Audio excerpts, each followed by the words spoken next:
Hi there, it's Nicole from Mama Elephant, and today I have a clean and simple watercolored card featuring the new Freesia stamp set. This was brand new for the February release, and it's just a gorgeous floral stamp set in their whole line of floral stamps.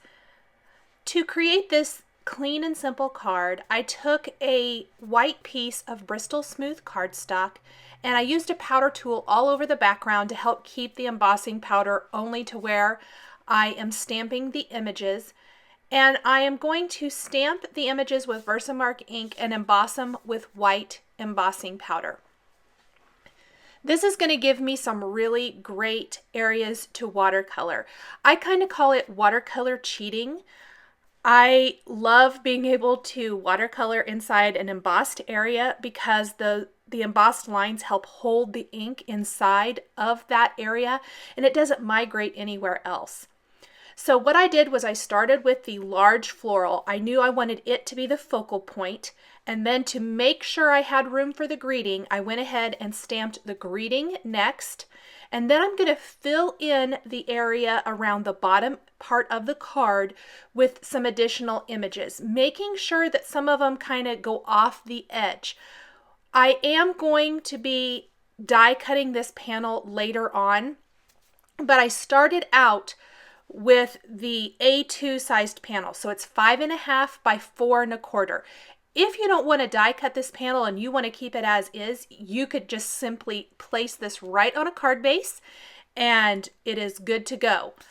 I wanted a little bit of a decorative edge just to dress up the design since it is very clean and simple, and that's why I chose to go ahead and die cut it.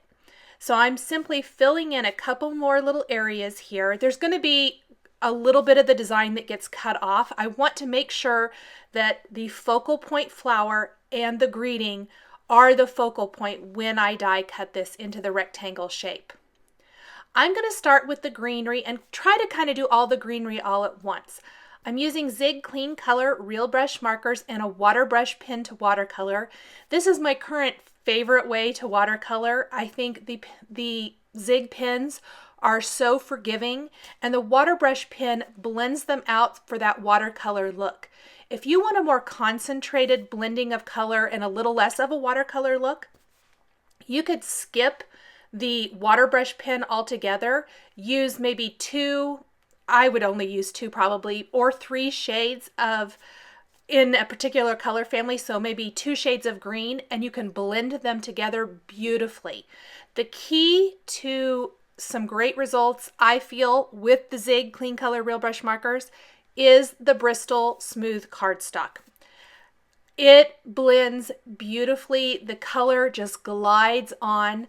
I was not completely sold on these markers. If you've watched any of my videos over the last year or year and a half, I think it's been, I love them and I thought that they were fantastic, but I wasn't sold on them when I tried to use them with traditional watercolor paper.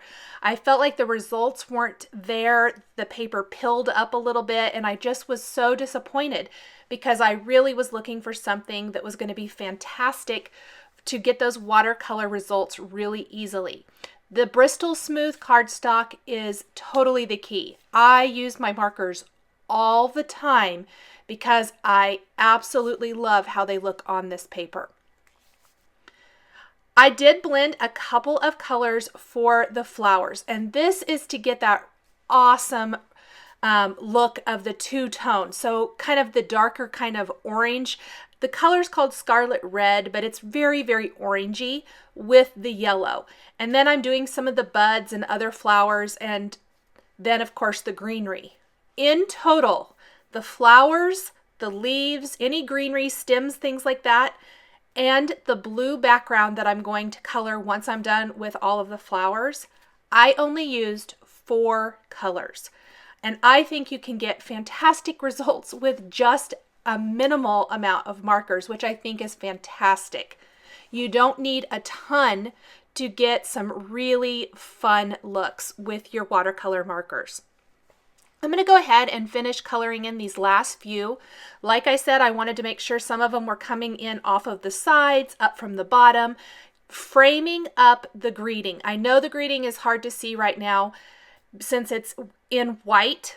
But once I do the little embossed resist and add some blue around all the images to really not only help make them pop, but make the greeting stand out, it just is such a subtle, beautiful effect I think you'll really love. I did get a couple of little orange flecks somehow in my background, and that's what I was doing, picking them up off the background as best I could. I'll cover them up with the blue marker here in a minute. I did color around the image with my blue marker. I'm just kind of tracing around that outside embossed area. Very sloppy, not very nice and neat because I'm watering this down a lot. You could do this lots of different ways. Because I already had my zig markers out, I went ahead and used these. You could also grab a paintbrush, some distress ink, maybe in a tumbled glass or even salty ocean, and go ahead and lay that down. Traditional watercolors you could do this with, anything you want. I just went ahead and used the zigs since I already had them out, and I kind of like the tracing around the area. So the blue is concentrated around the embossed images to really help make them pop from the background. Now the greeting is not popping very much yet, but I've already put quite a bit of water in that area. So I'm going to go ahead and work on the rest of the background and come back to it in a little bit once that's dried. I want to be really careful at this point to not make the paper pill up. I have found that the paper doesn't pill that easily, but I do try to kind of keep working around, let that area dry. You can go back over it. That is another thing with the zigs. If you find that maybe some of the petals on the flowers are just a little too watercolored, you can really see some watercolored lines there, and you don't like how that looks, you can totally go back with your water brush pen and blend those out a little bit if you need to, even after it's dried. Go ahead and finish going around this top edge.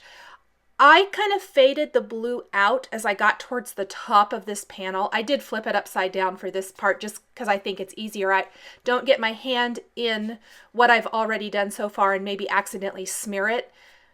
I will kind of come in from the sides just messily with my marker and lay down some more blue ink and then brush it out with my water brush pen. And I'm just going to go sloppy around the greeting as well, and I can blend that out. And it's really going to help make that greeting pop. So there you can see it quite a bit better, lots more blue ink around that area. Once this is completely dry, I did let mine air dry, but you could hit it with a heat tool if you want to. I'm taking the large scallop rectangle from the All Prettied Up Mama Elephant die collection, and I'm going to die cut this panel, and it's going to give it a great stitched edge with that scallop border. So, so pretty. It's slightly smaller than A2 sized. I think it probably measures about 5 1/4 by 4 inches. And then I went ahead and took some Nouveau Crystal Drops in the Morning Dew color. This is really comparable, I think, to Glossy Accents. One great thing about this is not an adhesive. This is going to be just an embellishment.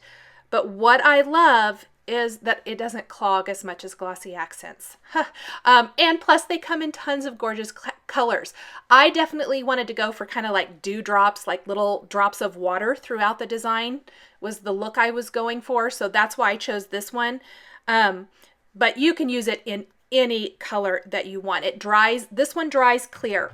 For the centers of the flowers, I'm using the Nouveau Jewel Drops in Orange Marmalade, which is a translucent color, and it adds just a little touch of orange to the center, but very translucent.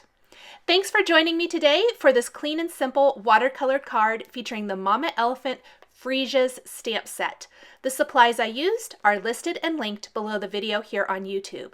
Here are a couple more videos featuring floral designs showcasing Mama Elephant stamps that you might be interested in. Thanks for watching, and we'll catch you next time.